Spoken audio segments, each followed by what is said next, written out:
मैं योगी हेमदत्त गिरी, आप सभी का स्वागत है। आप सभी को बहुत बहुत प्रेम। बेंगलोर के पास की बात है। वहाँ एक स्थान पर कबीर साहब का प्रवचन चल रहा था।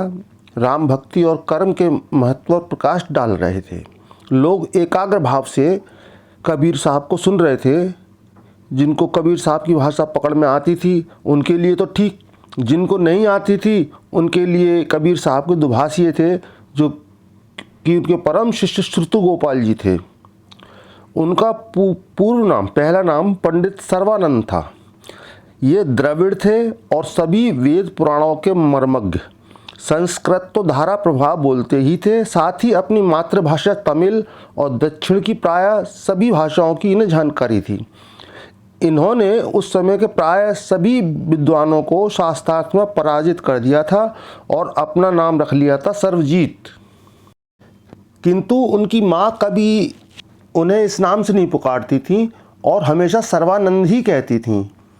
माँ, तुम मेरी माँ होकर भी मुझे महत्व नहीं देती, मुझे सर्वजीत कहकर क्यों नहीं पुकारती। एक दिन उन्होंने अपनी माँ को उल्हाना दिया, जो तुम नहीं हो मैं कैसे कहूँ। अपने पुत्र के अहंकार की अग्नि में स्वयं हविष डाल दूँ, घी डालूँ। माँ ने छूटते ही कहा, मैं अहंकारी हूँ। सर्वानंद ने आश्चर्य से पूछा, और क्या? श्रद्धा मूर्ति माँ बोली, कैसे कैसे क्या? तुम तो स्वयं पंडित हो, पता नहीं कि शास्त्रों में क्या कहा गया है कि विद्या विनय अर्थात नम्रता प्रदान करती है, और नम्रता से ही पात्रता आती है, और पात्रता से धन की प्राप्ति होती है, उस धन से धर्म सत्ता है, और धर्म के सदते ही सुख की प्राप्ति होती है। तो किधर से है तुम में विनय अर्थात विनम्रता? जब विनय नहीं तो तुम पात्र कैसे हुए, और जब तुम में पात्रता ही नहीं तो धन और धर्म का लाभ तुम्हें कैसे होगा? तुम तो अहंकारी हो, स्वयं ही अपना नाम सर्वजीत रख लिया। और मैंने इतने सारे ग्रंथ पढ़ लिए सो सर्वजीत अर्थात सर्वानंद बोले। पढ़ने से क्या हुआ? पढ़ने से कोई गुण तो तुम में आया नहीं, आया अहंकार। पंडितों गुणियों के लक्षण फिर याद कराऊं, तुम्हें तो पता ही होगा, इतना सारा कुछ पढ़ जो गए हो। पंडित अर्थात गुणी व्यक्ति झुक जाता है, जैसे फूलों से लदे वृक्ष झुक जाते हैं, सूखी लकड़ी और मूर्ख कभी नहीं झुकते। माँ बोलो, इसमें मेरा कोई दोष नहीं है। किसमें? यही मेरे द्वारा अहंकार पालने में, अपना नाम सर्वजीत रखने में। कैसे? माँ ने पूछा। जब देश के सभी विद्वानों को मैंने देशाटन कर पराजित ही कर दिया, कोई मेरे समक्ष ठहरा ही नहीं, तो मेरे अंदर अहंकार का उत्पन्न होना स्वाभाविक है। ऐसी हालत में मैं अपना नाम सर्वजीत रखूं या विश्वजीत? बुरा किधर से कर रहा हूँ? ठीक कहते हो। विदुषी माता गंभीर होकर बोली, तुमने विद्या नहीं अविद्या प्राप्त की है। उपनिषदों में पढ़ा ही होगा, विद्या दो प्रकार की होती है, विद्या और अविद्या। विद्या का ज्ञानी ही विद्वान होता है, अविद्या की शरण लेने वाला अहंकारी ज्ञान के प्रकाश में नहीं, अज्ञान के अंधकार को प्राप्त होता है। यह तो तुमने उपनिषदों में पढ़ा ही होगा। मान लिया तुम्हारा कहना ही ठीक है, मैं अहंकारग्रस्त हूँ और उसी कारण मेरी विद्या भी अविद्या बन गई। सर्वानंद ने कहा, पर वह उपाय तो बतलाओ जिसके द्वारा मेरा अहंकार समाप्त हो और मैं अविद्या जनित अंधकार से ग्रसित ना हूँ। उपाय है क्या? तुम अपने को सर्वजीत कहना छोड़ना होगा। जब मैंने सबको जीत ही लिया तो मेरे सर्वजीत नाम पर तुम्हें क्यों चिढ़ है? तुम्हें भ्रम है। किसका? सबको जीतने का। यह क्या कह रही हो माँ? सर्वानंद ने आश्चर्य से पूछा। काशी से भी बड़ी विद्वानों की कोई स्थली है? मैंने अयोध्या और प्रयाग के विद्वानों को परास्त करके के पश्चात काशी के विद्वानों को भी पराजित किया। कैसे नहीं जीता मैंने सबको? जिस काशी की तुम बात कर रहे हो वहीं एक व्यक्ति है जिसे तुम पराजित नहीं कर सके हो, और मुझे पूरा विश्वास है कभी कर भी नहीं पाओगे। क्या नाम है उसका? सर्वानंद ने विस्मित होते हुए पूछा। कबीर। कबीर? हाँ। मुझे तो काशी में किसी विद्वान ने इस व्यक्ति के बारे में बताया नहीं। सर्वानंद को आश्चर्य हुआ। बताते भी कैसे? वह तो विद्वानों का विद्वान है, कोई विद्वान उसका नाम कैसे लेता? वह इतना बड़ा विद्वान है। विद्वान नहीं, ज्ञानी है, वास्तविक विद्वान। तुम उसे पराजित कर सको तो मैं अपनी कोख को धन्य समझूं। तुम उसके संबंध में इतना अधिकार पूर्वक कैसे बोल सकती हो?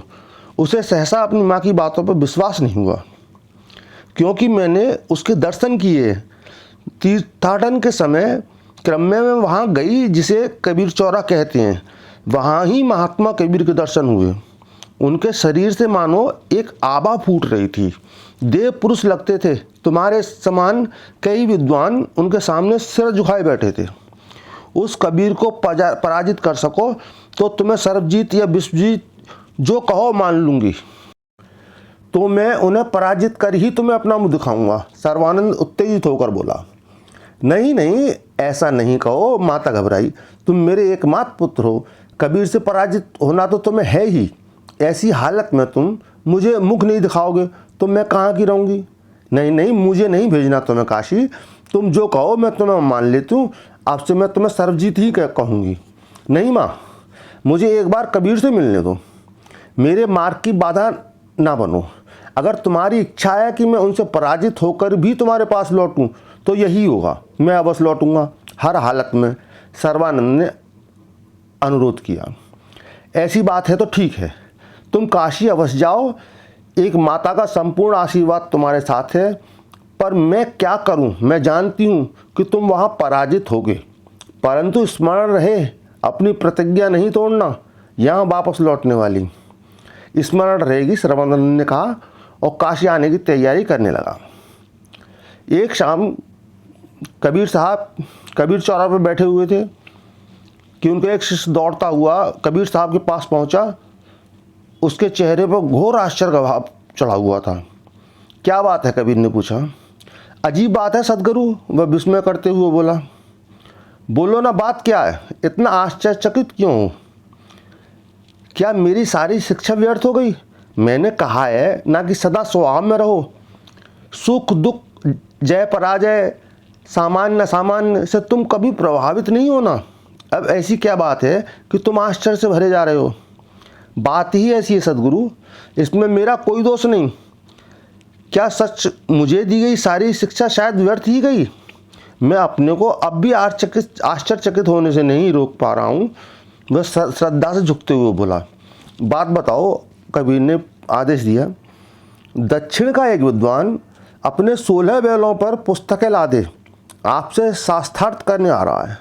वह अपने को सर्वजीत बोलता है, कहता है उसने देश के सभी विद्वानों को हरा दिया है, अतः वह सर्वजीत है। तो इसमें आश्चर्य की क्या बात है? कबीर ने शांति से पूछा। 16 बैलों पर लदी पुस्तकें। वह फिर आश्चर्यचकित हो बोला, 16 ही तो बैल हैं, 1600 तो नहीं। उतने भी होते तो कोई बात नहीं थी।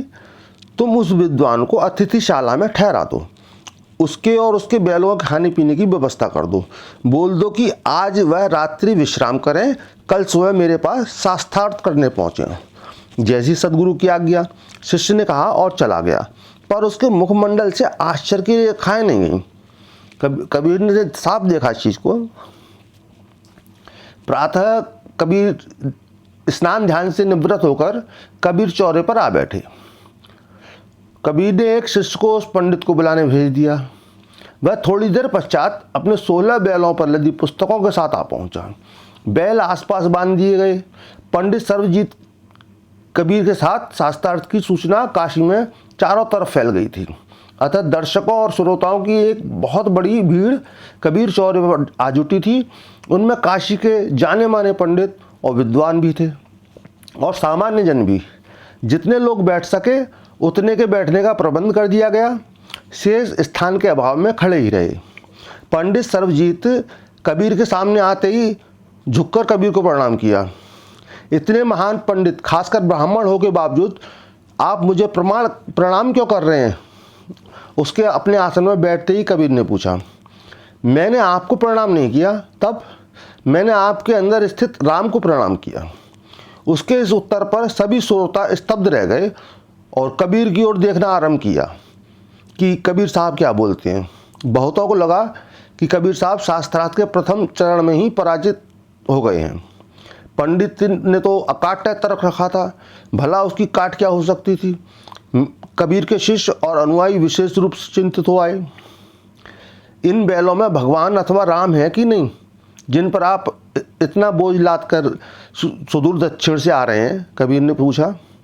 है, अवश्य है। तो भगवान को इतना कष्ट क्यों देना आवश्यक था? वह कबीर साहब के प्रश्न पर चकित हुआ और उसके मुंह से कोई उत्तर नहीं निकला। श्रोता मंडली में से बहुतों ने हर्ष से भरकर ताली बजाई। बाजी कबीर साहब ने जीत ली थी। बोलिए, मैंने पंडित को कबीर ने संबोधित किया। इस बात का मेरे पास उत्तर नहीं है। मैंने ठीक ही इतने बैलों को भारी कष्ट दिया है, भगवान को कष्ट दिया, उसने स्वीकारा। क्या आप इन बैलों को नित्य समय इस तरह प्रणाम करते हैं जिस तरह आपने मुझे किया? कबीर साहब ने पूछा। नहीं, मैंने इसकी आवश्यकता नहीं समझी। पशुओं को प्रणाम मनुष्य करे, यह बात मेरी समझ में नहीं आती। आप ही ने कहा ना कि इनमें भी भगवान है, तो फिर आपने जैसे मुझे प्रणाम किया वैसे इनके अंदर निहित भगवान को प्रणाम क्यों नहीं करते? इनमें पशु दृष्टि क्यों रखते हैं? पंडित पुनः चुप। लोगों ने फिर तालियां बजाईं। पंडित सर्वजीत का मुख कुछ निस्तेज हुआ। हर बार वह गलत मोड़ पर पकड़ रहा था। एक बात बोलिए, कबीर साहब ने पूछा। कहिए। इन बैलों पर पुस्तकें लाद कर लाए हैं ना? हाँ। क्यों इतनी पुस्तकों को लाद कर लाने की आवश्यकता क्या थी? क्योंकि शास्त्रार्थ में इनका प्रयोग हो सकता है। जहाँ आवश्यकता हो उनसे प्रमाण दिया जा सकता है। वह विजेता की मुद्रा में बोला। तो वे प्रमाण आपको कंठाग्र नहीं है। उन्हें जानने के लिए आपको पुस्तकें देखनी पड़ेंगी।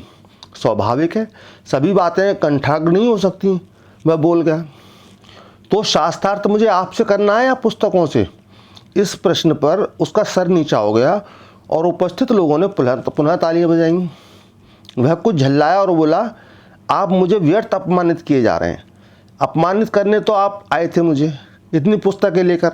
अब ये पुस्तकें आपको काम क्यों नहीं आ रही? वह कुछ नहीं बोल सका। एक बात जानते हैं ना आपके ही ग्रंथों में लिखा है, जो विद्या केवल पुस्तकों में निहित है वह विद्या है ही नहीं। विद्या को तो व्यक्ति के अंदर के होना चाहिए। सर्वजीत ने पूछा, क्यों? ये शास्त्र वाक्य प्रमाण है कि नहीं? है, उसने कहा। तो आप अपनी पराजय स्वीकार कीजिए और जहाँ से आए हैं वहाँ लौट जाइए। आप बार बार पराजित होते जा रहे हैं और मेरे पास और अधिक समय आप पर नष्ट करने के लिए नहीं है। श्रोता मंडली ने इस बार जोर से ताली बजाई और कुछ लोग चिल्ला पड़े, सदगुरु कबीर की जय। काशी के उन पंडितों के चेहरे भी चमक उठे जो उससे पराजित हो चुके थे। वह घर लौट तो बस गया पर पुनः लौट कर वापस आ गया। उसने अपनी माँ से कहा, मैं सचमुच सदगुरु कबीर के सामने कहीं नहीं ठहरता। वे तेज पुंज हैं, उनकी आध्यात्मिक साधना के समक्ष मेरा ग्रंथि ज्ञान तुच्छ है। मैं अब सब कुछ छोड़कर उनके चरणों की सेवा में जा रहा हूँ। राम की भक्ति के प्रभाव को मैं देख चुका। मेरा सारा अहंकार विगलित हो गया। पर तुमने तो कहा था तुम मुझे अकेले नहीं छोड़ोगे, इसीलिए तो तुमसे आज्ञा लेने आया।